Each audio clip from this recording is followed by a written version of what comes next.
Good afternoon. Welcome to the First Amendment Center in Museum, New York. My name is Ken Paulson. I'm the Executive Director of the First Amendment Center.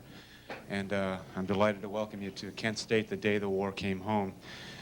We're gathering today on the anniversary of that American tragedy. On a Monday morning 30 years ago, 4 students at Kent State University were fatally shot by the Ohio National Guard during a protest of the Vietnam War. This event and others being held in remembrance today across this country provide both a history lesson and some valuable perspective. Today we live at a time of relative economic prosperity and relative global peace. A good number of young Americans have never seen protests or assembly in action. Our own surveys at the First Amendment Center suggest that many Americans have lost both sight of the freedom of assembly and the value of freedom of assembly, one of the 5 freedoms contained in the First Amendment.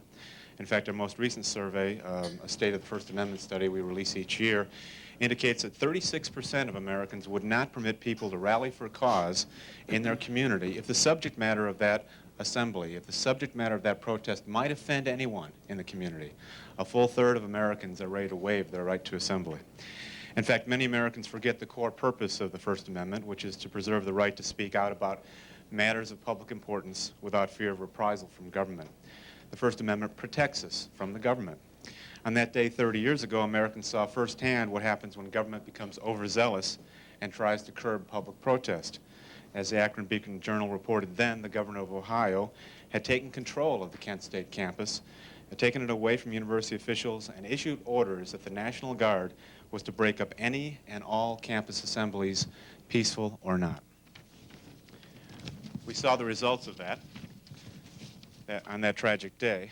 And it is of some reassurance, I suppose, that when government infringed on the First Amendment right of assembly in such dramatic and devastating fashion, another arm of the First Amendment, namely a free press, served to illuminate the issue and uncover what went wrong. Today, you'll hear from the man who played a pivotal role as a managing editor of the Akron Beacon Journal and its Pulitzer Prize-winning coverage of the incident at Kent State. Here to lead the discussion and introduce our very special guest is Senior Vice President of the Freedom Forum and Executive Director of the Media Studies Center, my colleague, Bob Giles. Thank you, Ken, and good afternoon. I'm very pleased to introduce John Filo. John was a student photographer at Kent State University, and he took the photograph that has become the symbol of that terrible day on an Ohio campus. We'll talk about the photograph and how John got it in a few minutes. John, after graduating from Kent State, continued his work in photojournalism. He has worked for the Associated Press, the Philadelphia Inquirer, Baltimore Sun, Newsweek magazine, and is currently Director of Photo Operations for CBS. Welcome, John. Thank you. Pleasure to be here. Tell us a little bit about the mood and the environment on the Kent State campus in early May of 1970. And before you respond, let me set the stage just a little bit. On Thursday, April the 30th, President Nixon had made a radio or television speech announcing that U.S. troops were going to invade Cambodia as part of the Vietnam War. This came at a time during the spring of 1970 when there were increasing campus demonstrations in protest of the U.S. involvement in the Vietnam War. And on the Kent State campus the following day, Friday, May the 1st, students gathered in a series of activities that was to lead up to the shooting of the students on Monday, May the 4th. There was a demonstration during the afternoon on Friday in which the U.S. Constitution was buried. That evening on Water Street, which was a downtown strip of bars and restaurants, there was some rioting, some windows were broken, the police were involved, curfews were established.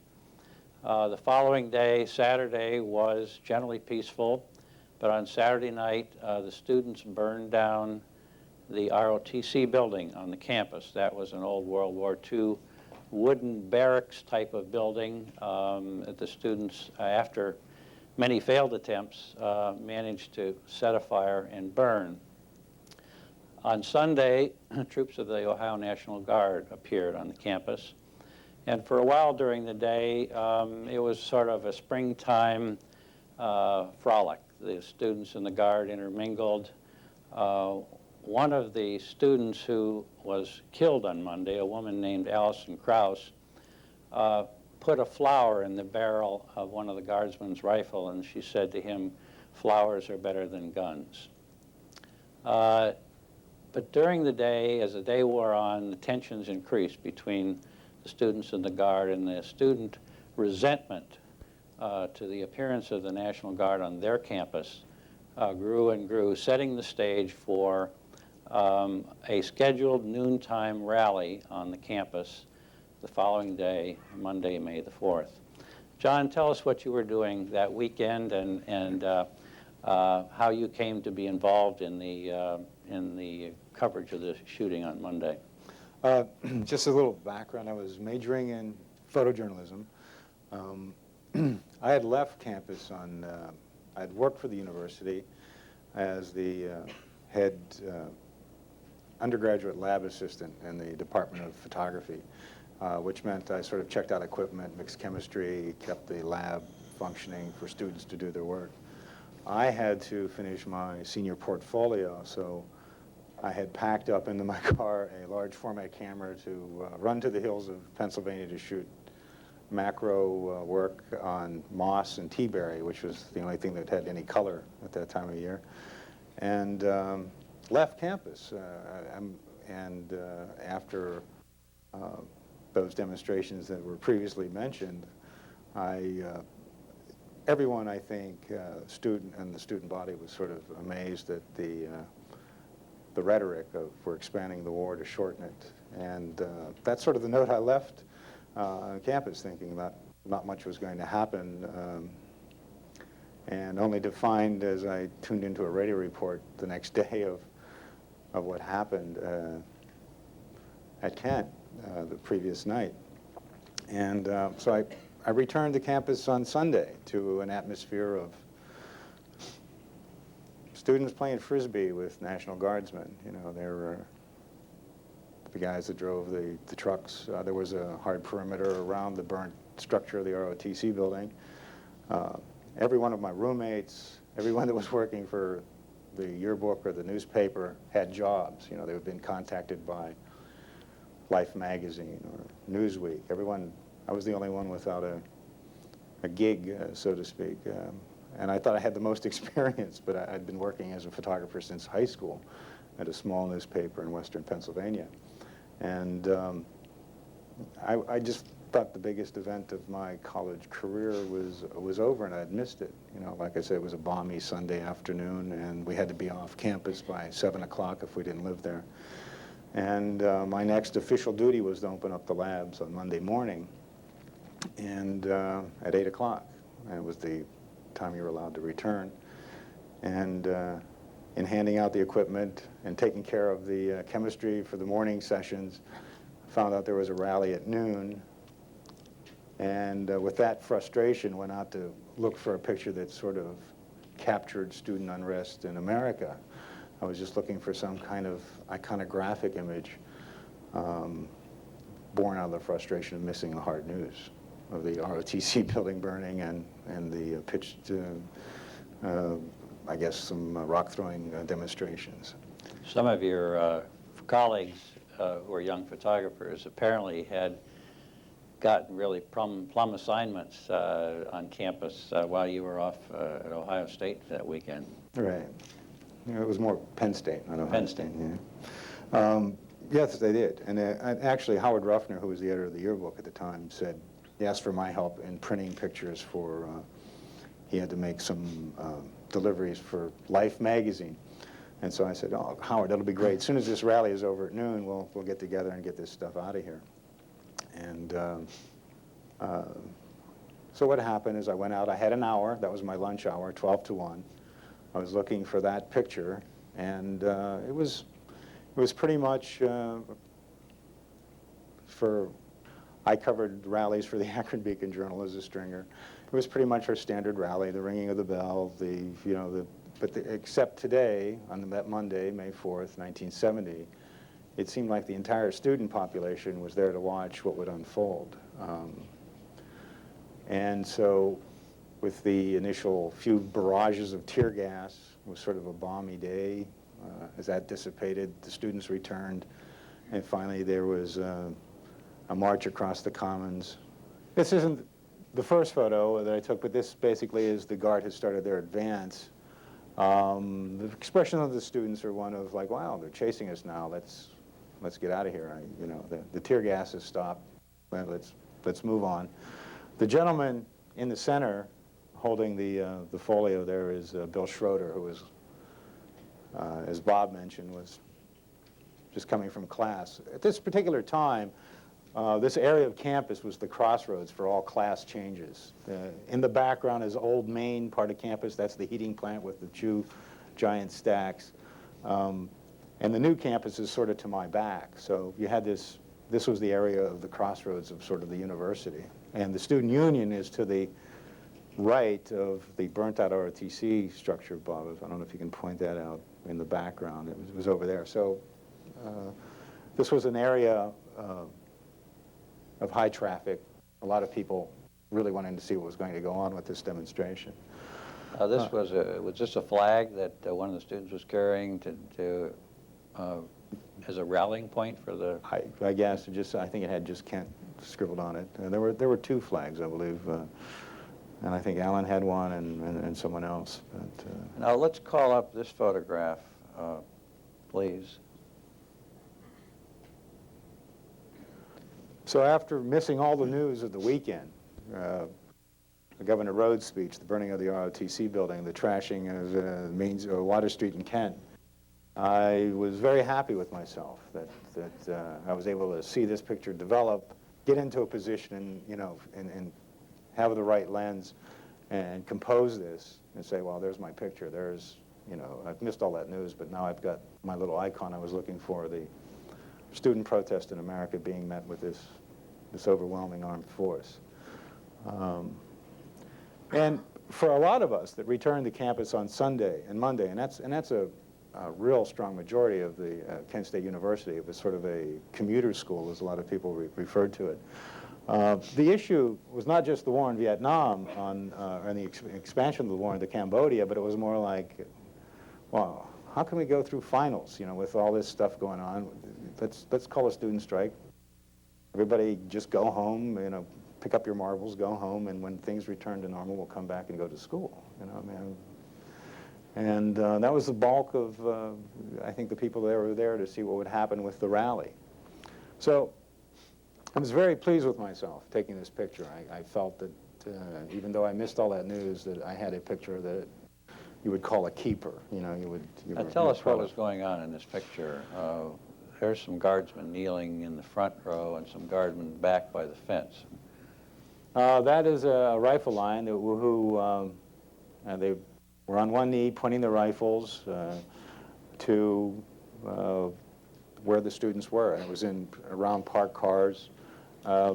Since they had stopped, the students who were in the top photo that dissolved, they stopped also. And basically, shortly after this, the guard in the background there regrouped, picked up this squad, and they marched back up the hill that they had just previously descended.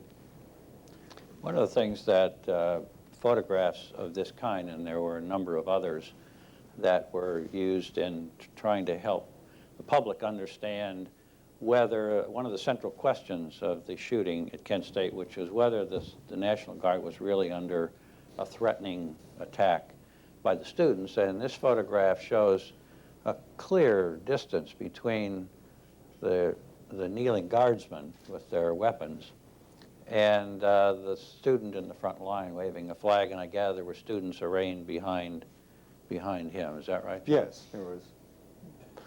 But not that many. And as the guardsmen gave up their ground, the students drifted back.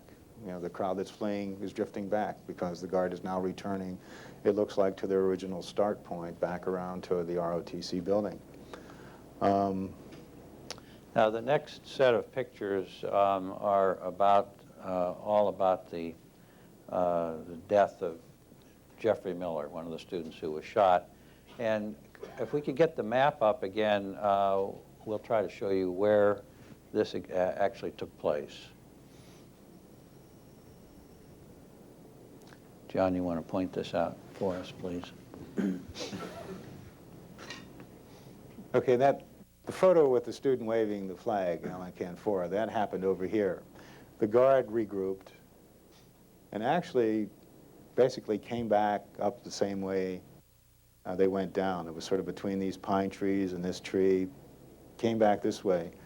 The crest of the hill is right here at the, actually it was an experimental bus shelter, but it's been always referred to in the court cases, the pagoda.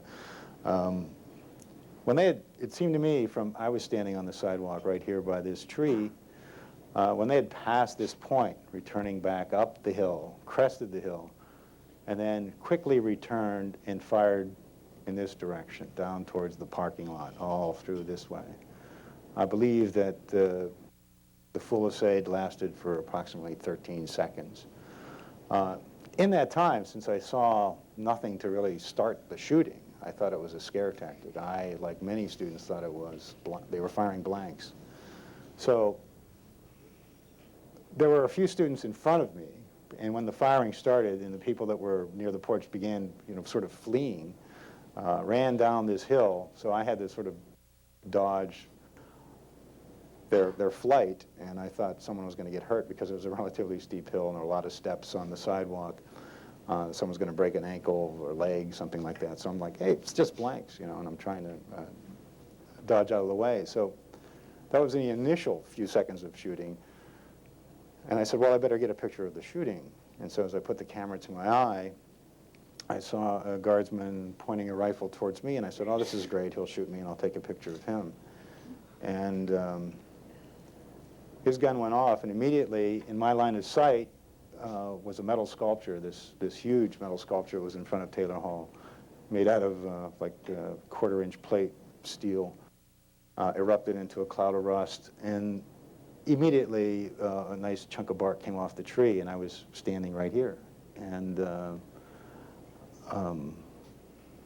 I didn't take the picture. I suddenly realized that there was live ammunition.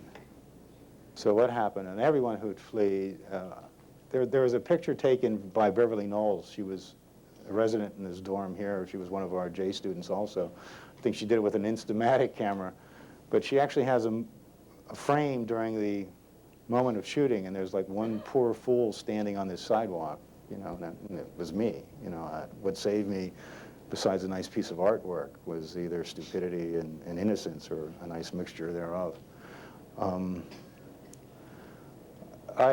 My immediate reaction after doing one of these things, like, well, I'm not bleeding, and I don't think I got shot because it was such a shocking thing, was to flee. So I think I made this distance of about 140 feet in about 3 steps from here, and I was going to, turn the corner at Taylor Hall when I stopped myself, because in checking for myself, I could see the body of Jeffrey Miller lying on the street, and in those few seconds, it was evident to me. I mean, everyone is on the ground, but his body was sort of convulsing its last. And the amount of blood that was on the street is like someone tipped over a bucket. I mean, it was that much and that quick. Let's look at the bottom photograph. Put your light on that. Could we see that picture, please? This is the first of the sequence, is that right? No, actually this would be the first here. All right, can we see this one then, please? The one next to it?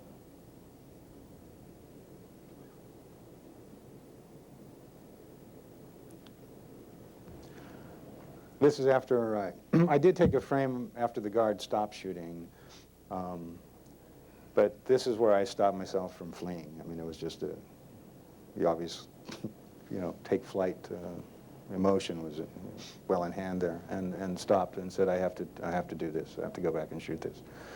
And Mary Vecchio is just entering the frame. She's right here. She's running up. But all these people have just picked themselves up off the grass, or this is where they ended up in their flight from the full estate. I think right over here is where Dean Kaler was shot in the spine. And that's people next to him. This woman obviously is reacting to what she's seeing also. I mean, there were people hiding, trying to find shelter along the edge of a curb, you know. I mean, this is at the bottom of the hill. This is what even makes it more shocking and more fantastic if you're there. You know, this is down, you know, down in the valley. All right, let's look at the picture that won the Pulitzer for John.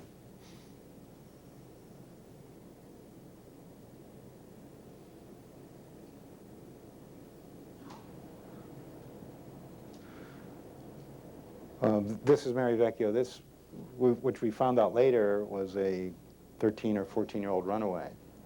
And I'd never met her until the 25th anniversary, which is 5 years ago. And I'm a math whiz, actually. What happened when she told her story?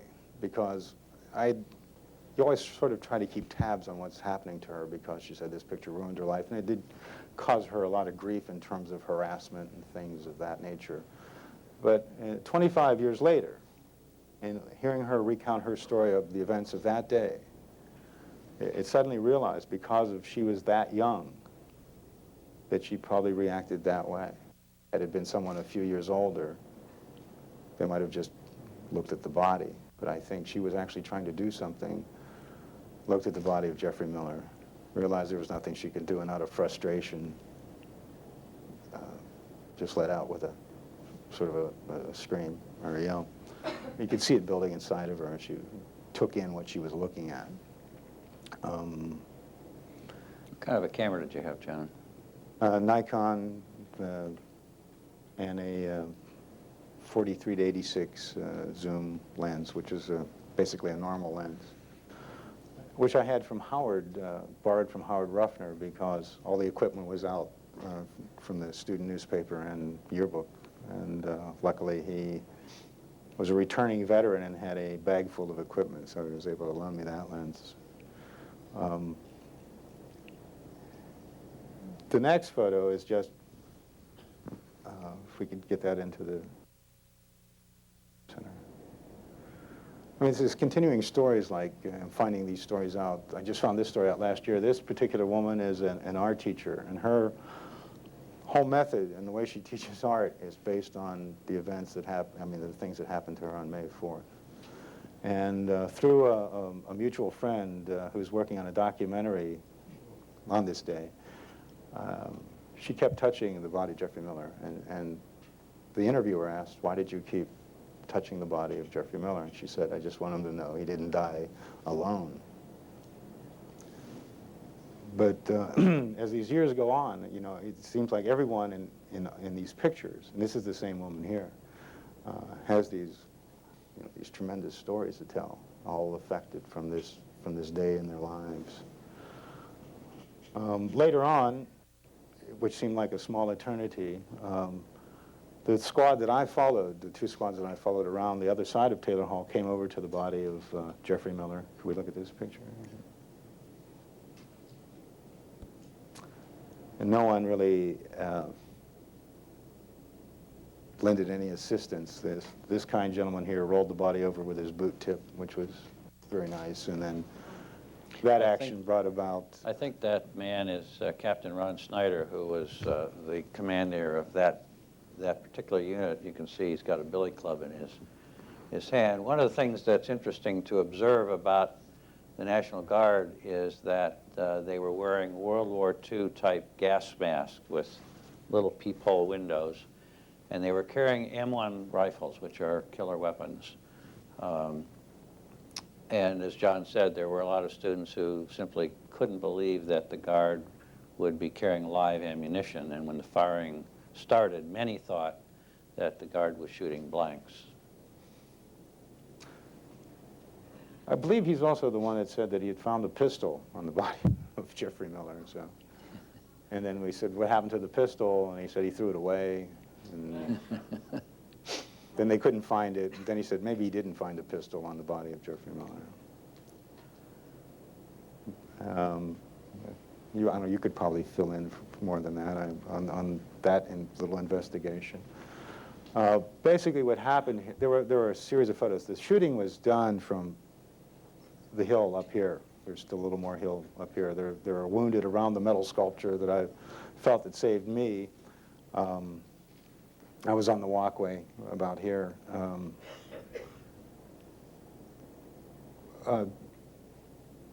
When this happened, I mean, even though there hasn't been, I think the guard ran out of tear gas about an hour ago, you know, or half an hour ago. They never took off their gas masks. You know, even as the day grew warmer. What happened here after this little incident, the crowd, we'll go to this photo here.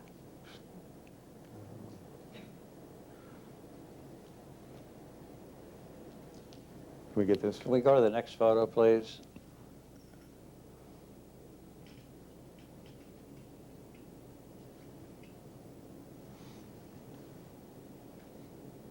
The body of Jeffrey Miller is behind the woman in the striped dress. This is the expression, you know, I would say that went on for about an hour after the shooting. This is the shock I think that most students were in. And what would happen is that this started to get a little vociferous about, you know, what you're doing, and that particular guard unit pulled back. But up here, it's more evident where the shooting was done from. You know, it was from this end of the pagoda to the corner of Taylor Hall, which you just can't quite see here. What happened after that? It seemed like it took another small eternity for any ambulances or rescue personnel to arrive. When the bodies and the wounded were finally removed, there was a group of students that returned to the commons, if we go back to the very first photo. And I would say they numbered of several hundred. We go to this photo here. And they sat in front of the guardsmen at a distance of about 75 yards, or 60 yards, something like that, and asked the head of the guards, why did you shoot? And the reply that came back was, we're going to shoot again unless you disperse. And no one moved. And that was the most afraid I was that day. Now I had my wits about me, and the adrenaline rush of being shot at was over with. And still, there were 300 or 400 students sitting on those commons and did not budge with those orders. And finally, through the intervention of some really great professors, Professor Frank and Professor Barron, literally driven to tears, pleaded for the students to leave, and they finally did. And then they were able, I think they took it upon themselves to just close the university. And so with that, Well, tell us what you did with your film, John. And, well, while that was going on, the initial radio reports were starting to come out about what happened at Kent. And the initial radio report said, 2 students, 2 guardsmen killed in shootout, Kent State University. And for those 300 or 400 people sitting on the commons, everyone just said, you could just hear it, whitewash, whitewash, bullshit, whitewash, you know. So you knew, I mean, not to mention the paranoia of the times and the generational war that's going on with your parents and whatever. I said, well, we got to get the film somewhere. So I didn't know where the AP was in Cleveland. I thought it best to get out of Ohio. I was going to take it to the Beacon Journal, but I didn't know how to get there. No, that's not the full story, John. The full story is that the Beacon Journal was a wonderful newspaper. They would lend us city editors, and they would come to the university and teach us good journalism. And every once in a while, we'd have a demonstration, and then someone would say, can you shoot this for the Akron Beacon Journal? I'd say, yeah, I'd be glad to. So, you know, you'd give your film to the stringer reporter who'd say, I'll take it in for you. And it would come out in the Akron Beacon Journal, you know, on the page, and you say, wow, I got my photo in Akron Beacon Journal. And so I needed it as I was shooting the T-Berry and Moss for my senior portfolio. I needed my demonstration stuff for senior portfolio. So when I called the Akron Beacon Journal, talked to the chief, I said, Yeah, could I have my Greenfield. film back? And he said, sure, it's down here. He says, it's with like 50 rolls of film. Just come in and pick out your own. I'm going, you know, these are like demonstrations that go over like 2 months, you know. And I said, oh man, I'm not, if I ever have to deal with them, I'm not going to anymore, because they couldn't find my film. So what I elected to do, as I drove off campus after campus was closed, you see little sites. I mean, there were now guardsmen on every corner, every intersection surrounding the university.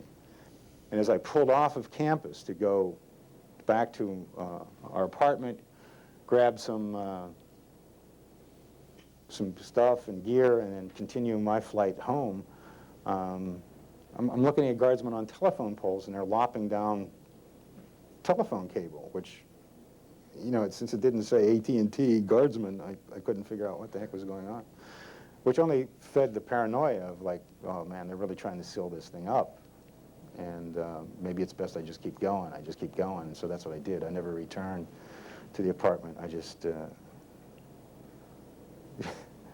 know, put the pedal to the metal in my great Volkswagen, and 45 miles an hour sped away, you know. And for some reason, felt relieved when I crossed the Ohio state line into Pennsylvania, thinking, I made it, you know, like I crossed the frontier. And called the newspaper that I worked at since high school and said, I'm coming in, I have some stuff. And they said, did you get any good stuff? And I said, well, I think so. And what was happening to me, because of the shock of the shootings, and because of how high key everything was, I normally work with unexposed film in this pocket, exposed film in this pocket. So at the end of the day, I had a lot of film in this pocket and a few in this pocket, but I couldn't remember taking any one of these photos. I could remember seeing them, but I couldn't remember taking them. But later, as you become a working professional, you realize that's the mode you want to be in, where this becomes automatic. This is before automatic cameras and autofocus and everything else, and you had to take care of the exposure, every frame yourself, you know, behind the clouds, the sun's in the clouds. So that was my commitment to my newspaper, was that I think so, I think I got something.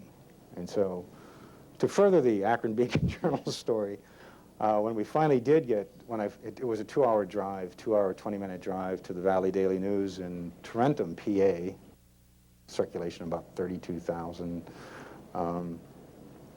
They wanted to hold up the film.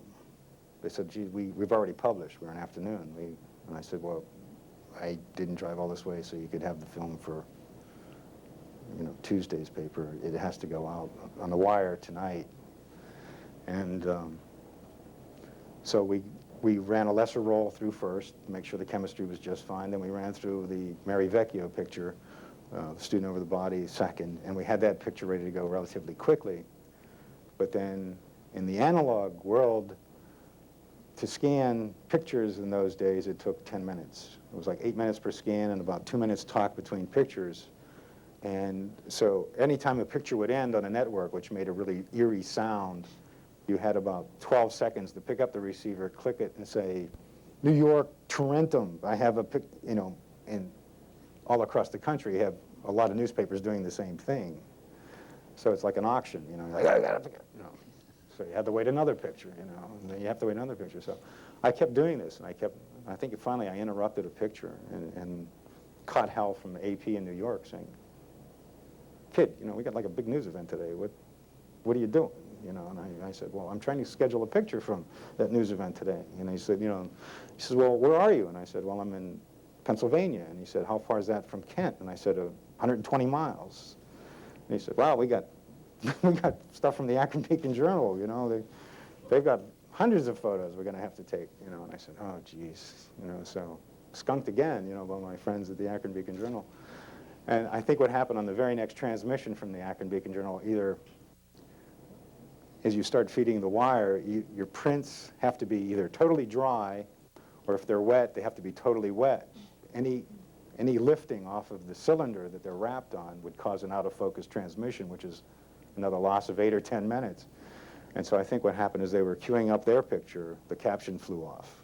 And so, not to have dead air time, they said, Trenum, go ahead with your TTR1 or something like that, whatever the call letters were for Trenum. And that's the first picture we sent. And so, being very young and excited and working as a journalist, I had to run out to the newsroom and watch this picture build on the old fax machine, basically. And you could see it build line by line. And it was an involved process. You had to phase an electric motor, get it up to speed, throw a clutch, and then hope you didn't lose the line, and you could hear this audible signal going out over the network that you're transmitting a picture.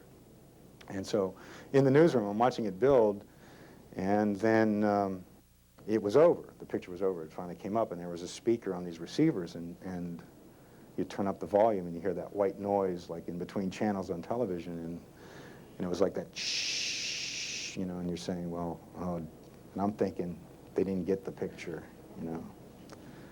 or something happened. And so it was the silence, and then what that was all about is people were looking at the picture, and then they said, do you have any more? And then we were able to, do 5 or 6 more photos, and then get back to the Akron Beacon Journal.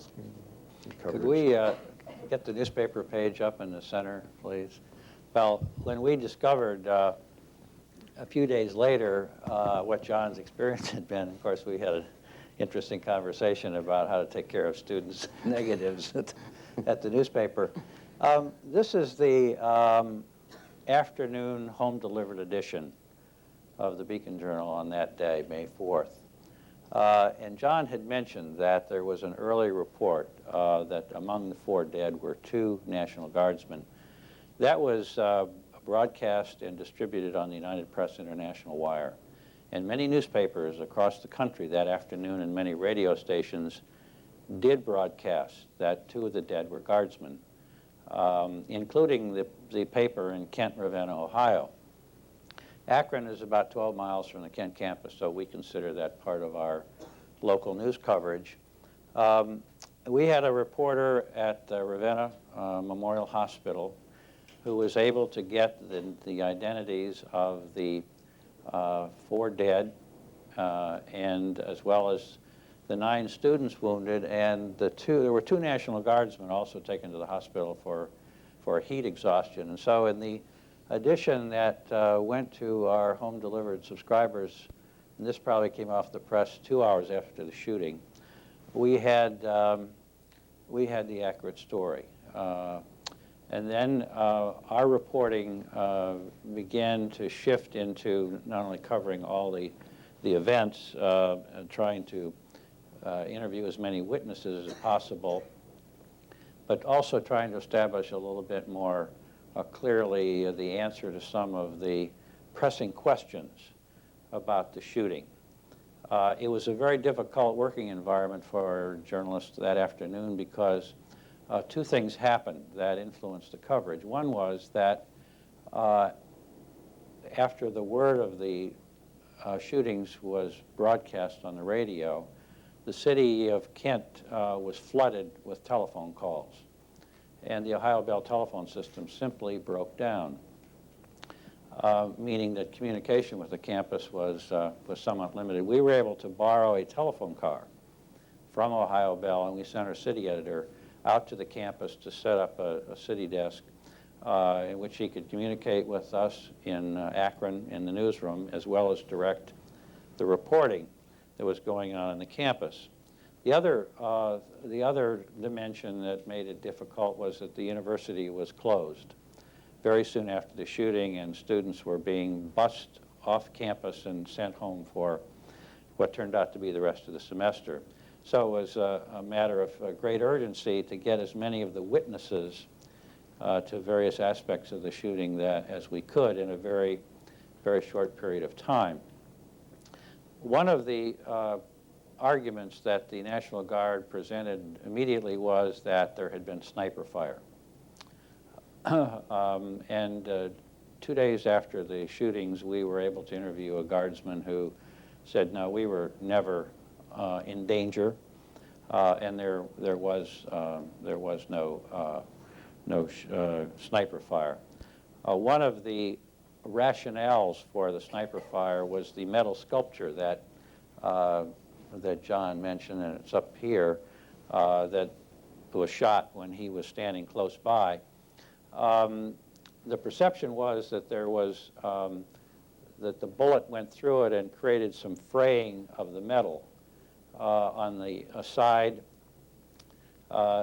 nearest the guard, which suggested to the casual observer that the bullet had been fired from a position away from the guard, meaning a sniper. We took a similar piece of metal to a marksman and had several bullets fired into it, which demonstrated that, in fact, that bullet hole came from the guard position.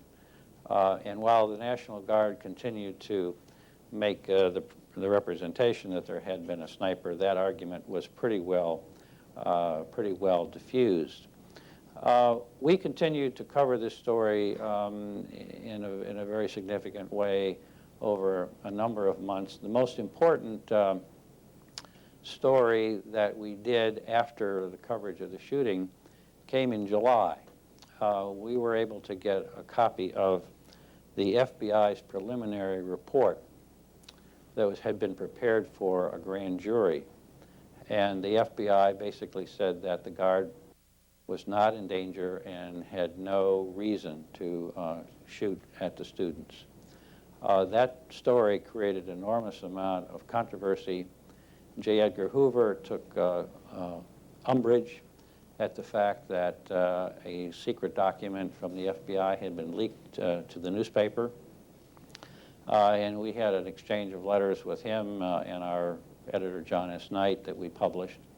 But that version, based on the FBI's finding, has become generally the accepted wisdom about the shootings and about the fact that the guard was not in danger and should not have used its weapons on the students.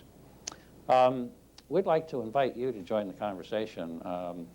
John and I both recognize that this event has become, in some ways, symbolic of the time in which it took place.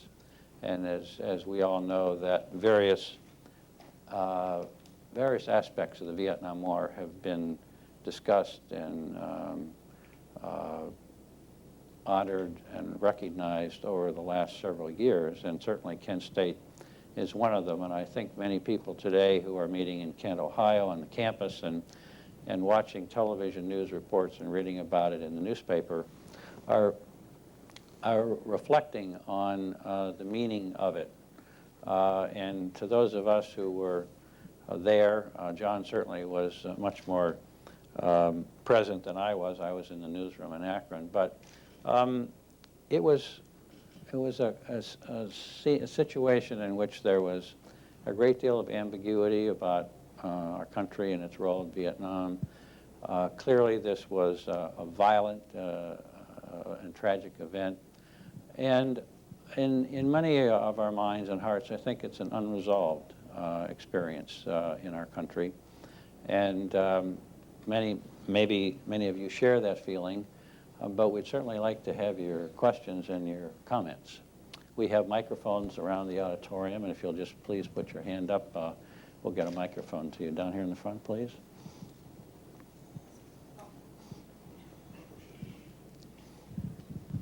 You mentioned that you have talked to Mary Vecchio. Has anybody talked to whichever National Guard commander ordered the whole thing? And if so, what did that person have to say some years later?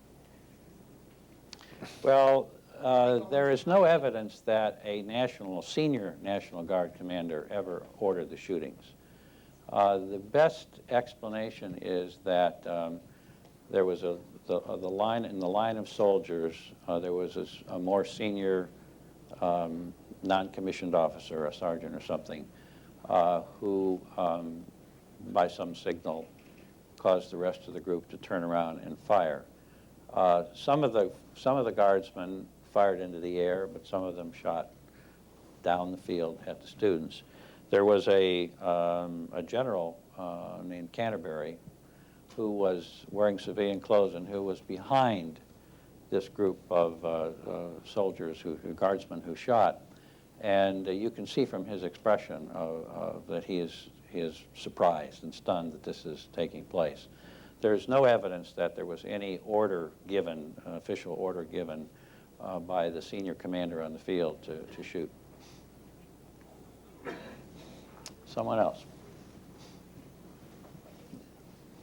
In the back here, please. There's one down here.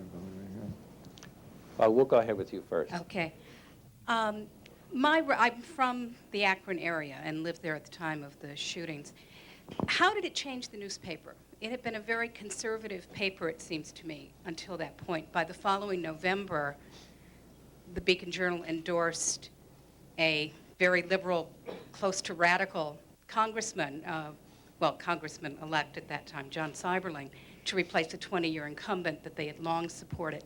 How much of a role did Kent State have to do in that decision of the paper? I don't mean consciously, but as the evolution of the paper to a more liberal anti-war paper, or at least... Well, the newspaper had been against the war consistently, and that had been the direct influence of John S. Knight, who owned the Knight newspapers, owned the paper, but who was also editor of the Beacon Journal, and he had his office in our newsroom. And he wrote some very hard-hitting and distinguished editorials over many years against the war. In fact, he won a Pulitzer Prize for his commentary on Vietnam several years later. I think in our newsroom, the explanation, or the answer to your question about how Kent State might have influenced this occurred almost serendipitously. I was managing editor of the paper. The executive editor was a man named Ben Maidenberg. Ben was a conservative, a good friend of the governor's, and had some very strong feelings about student protesters, and he was much more supportive of the war. As it happened, he was in Israel on a trip when the shooting occurred and wouldn't be back for 10 days. So our coverage was not under his influence, if you will.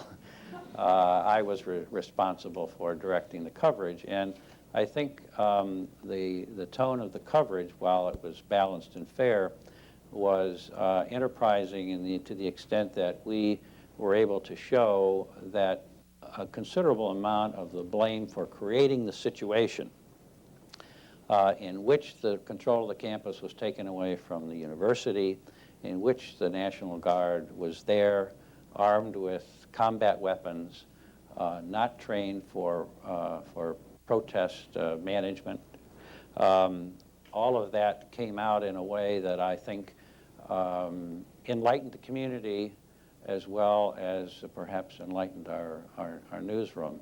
It was interesting that Governor James Rhodes, who took control of the situation, was a candidate for the U.S. Senate, and the Ohio primary was to take place the next day, May the 5th. And he was running against Bob Taft. He ultimately lost the primary. And there's a story about a meeting that took place on the Kent State campus on May the 2nd, on Saturday. Rhodes had come into town. He had gathered the townspeople, all of the law enforcement agencies, and had stuck some university officials over in the corner. And they were talking about a variety of remedies to resolve this growing tension.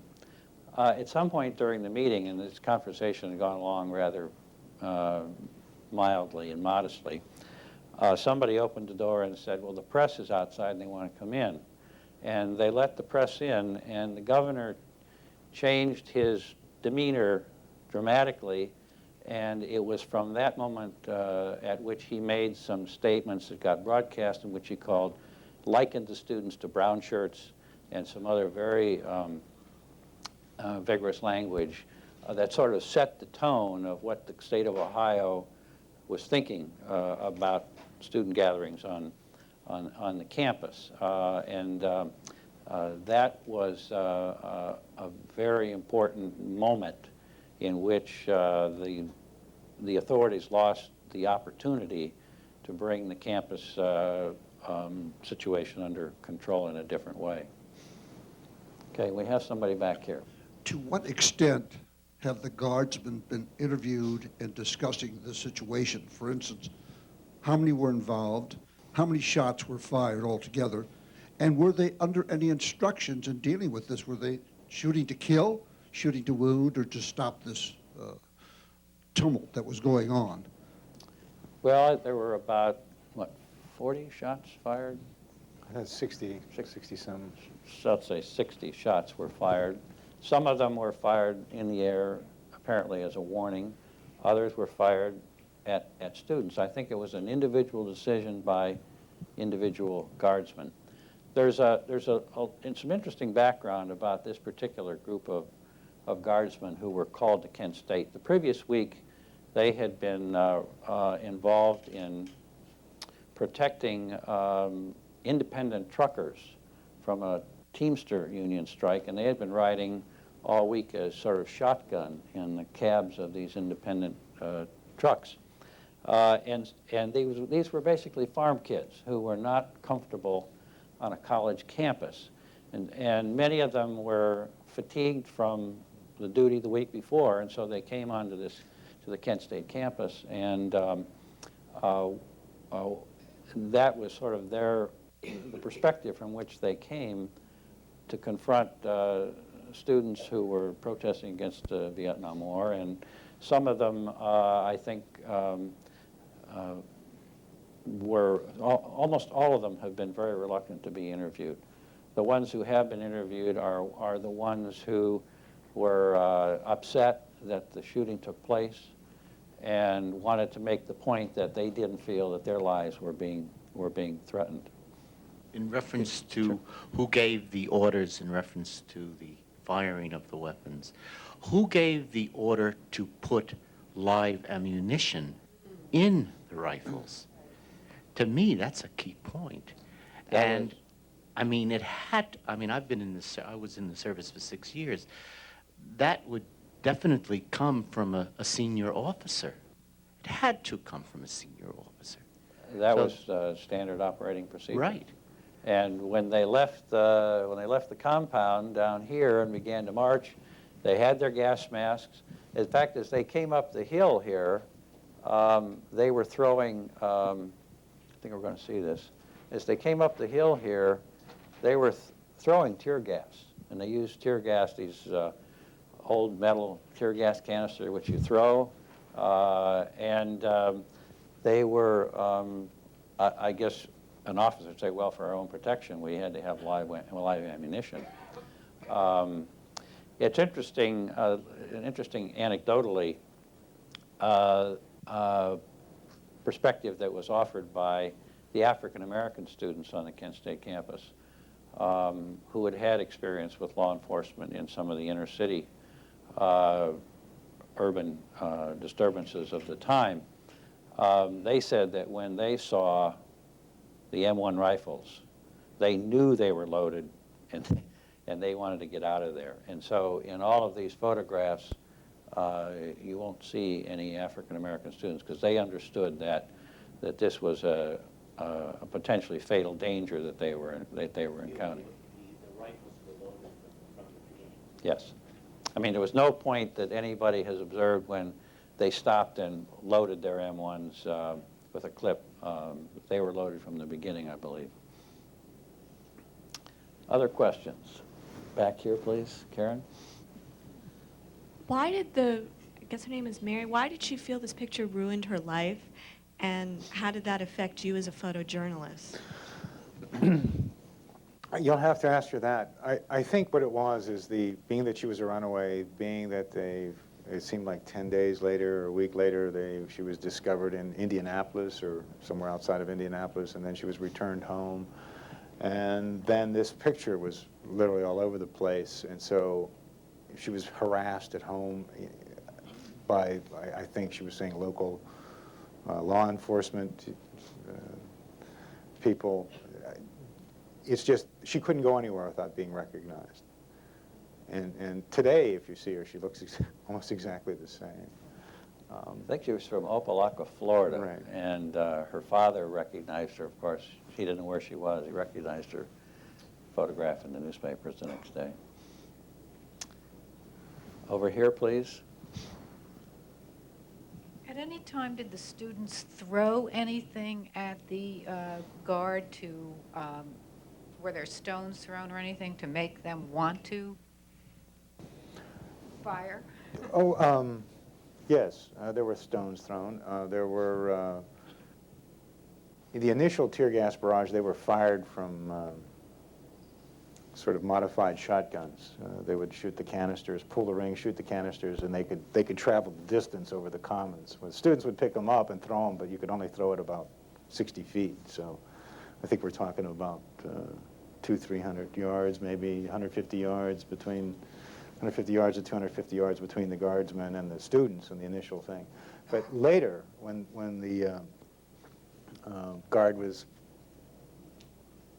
on the practice football field, yes, there were people, lobbing stones, and there were several guardsmen I saw get hit with a stone. I only knew they got hit because it clunked when they hit their helmet. You could say they would see it coming. They'd say, "Here comes one," and they would, back up. But one of these stones was about the size of something that you could throw. Nothing huge, but something you could throw. Yeah, I saw several guardsmen get hit, but they weren't debilitating in any way. Yeah. We'll take a final question right here, please. Well, your photograph certainly became a rallying point for the anti-war movement, and it was shown extensively. And how did this affect your career? What happened to you after all of this? Obviously, you became sort of famous. Was this your 15 minutes of fame, or what happened? Yeah, sort of. 15 years or whatever, 30 years.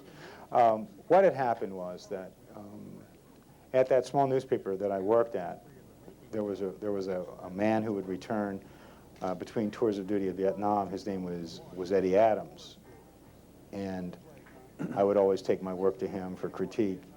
And so I remember how shocked and stunned I was at his photograph taken the previous year of the execution in the street in Vietnam of General Luan with the handcuffed terrorist. And even seeing that televised, where it was like instantaneous, and the fact that this single frame picture you had it to ponder was so startling. What had happened is I was being young. I think I was feeling pretty cocky that, hey, man, look at this, pretty good shooter, and I think the day that I received notification of the Pulitzer, which I think was almost a day short of a year later, that day when I got back to my apartment was a telegram from Eddie Adams, and he basically said, "Congratulations, let's see what you can do tomorrow." So that, brought me back down. John, thank you very much. Thank you, Bob. Say thank you.